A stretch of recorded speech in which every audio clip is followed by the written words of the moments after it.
that it's just finished its devotional period and it's in a reassessment of where the Muslims are, and he views this as a potential power in terms of literally a transformative power.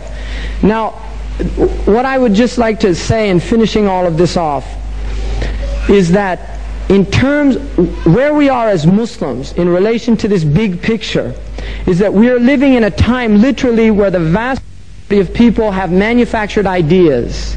They have manufactured perceptions. People are literally their own internal experience of reality they have been deprived of. In the United States, which is probably more serious than Europe, I mean there's more activity here. The American people are almost brain dead in terms of the ability to critically think, to critically view what's taking place.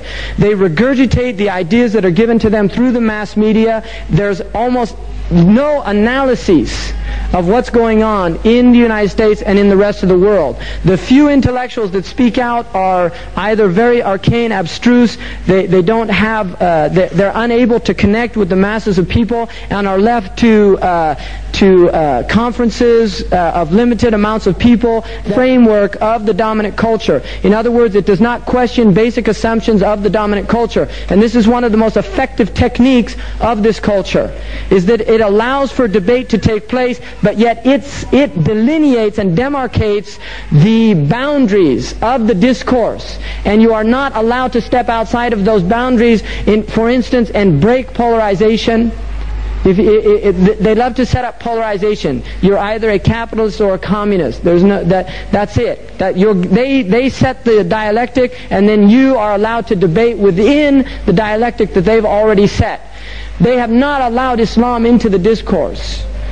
I mean, it's very clear. They do not allow Islam into the discourse. I find it fascinating that Hajj, which is the greatest gathering in the entire world, collective gathering of human beings that takes place yearly, and yet in the United States it is never aired on the news. It's never aired on the news. They do not, they'll mention it in a very short thing, or the beginning of Ramadan. They do not actually show the Kaaba. They don't show people circling the Kaaba. Just the visual picture of that is a very powerful experience for many people. When people actually see the Kaaba and see this circumambulation of the Kaaba, they're overwhelmed. Non-Muslims, when they see it, it's very powerful. And yet despite that, they do not air it. They don't show it.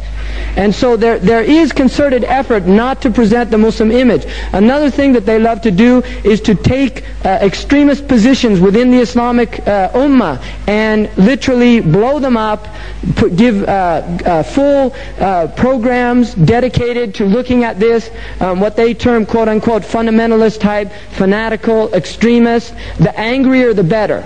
They prefer very angry, vociferous people that are going to be shouting in the face of the camera and throwing out all of this anger and wrath. I mean, this is very effective in terms of presenting the Muslims as these kind of irrational. I mean, the Salman Rushdie case is a good example of that, of what was done. Book burning, irrational people that really, the stick is the only thing that's really going to work with them, like Pengrove or whatever his name was said in the Telegraph. So where we are as Muslims is we are dispersed, we are scattered, we don't have, as of yet, a collective vision. It has not emerged. I mean, it will, by the promise of Allah and the Messenger.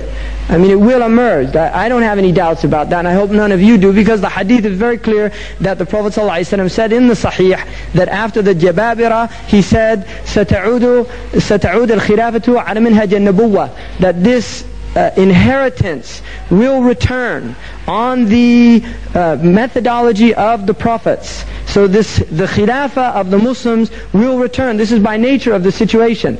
When and how is another matter. Allah subhanahu wa ta'ala challenges us in each generation to rise up.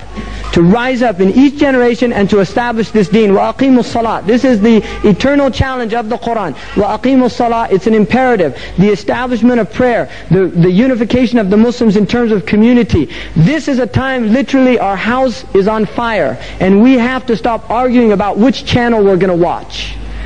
We need to literally recognize that the house is on fire and it's been burning for a long time. We need to put out the fire, and then we can decide how we're going to rebuild this house. But at this stage in time, anyone who is creating division, divisiveness amongst the Muslims is a shaitan.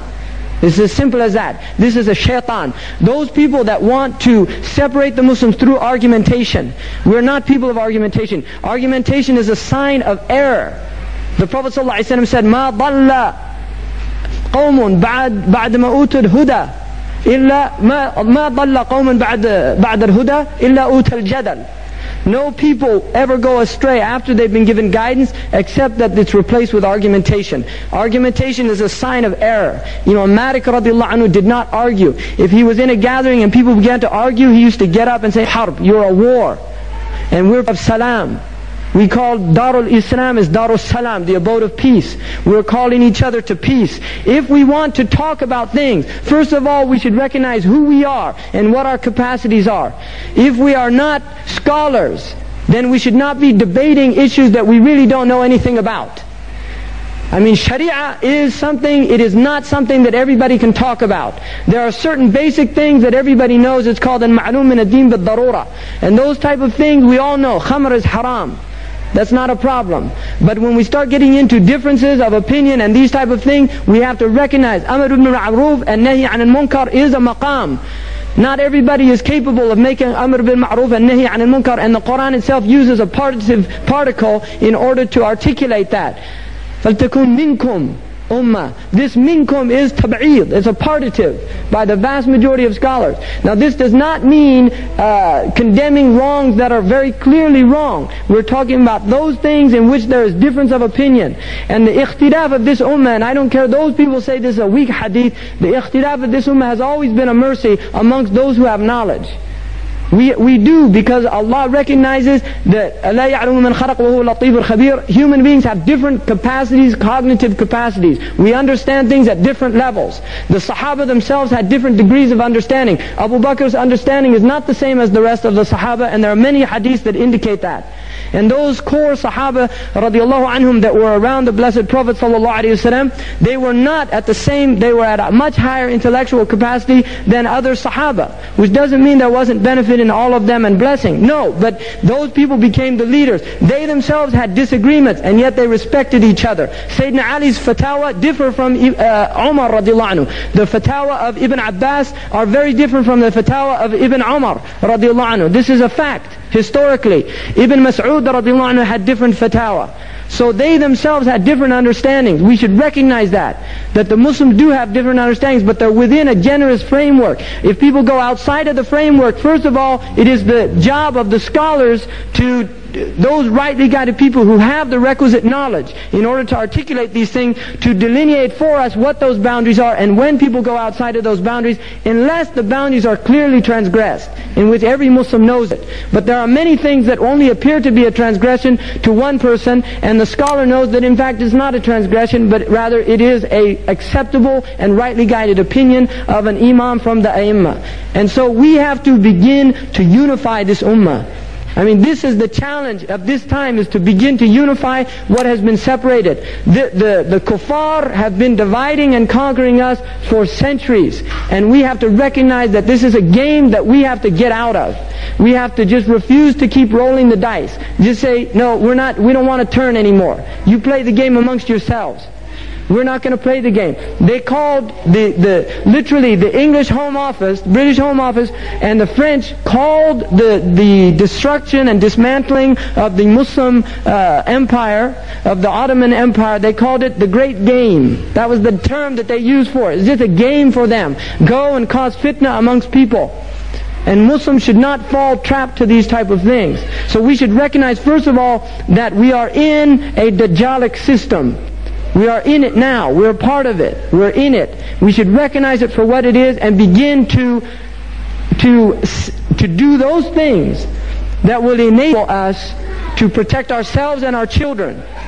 My recommendation to all of you is, now I know that the brother's not going to like this but if you have a television,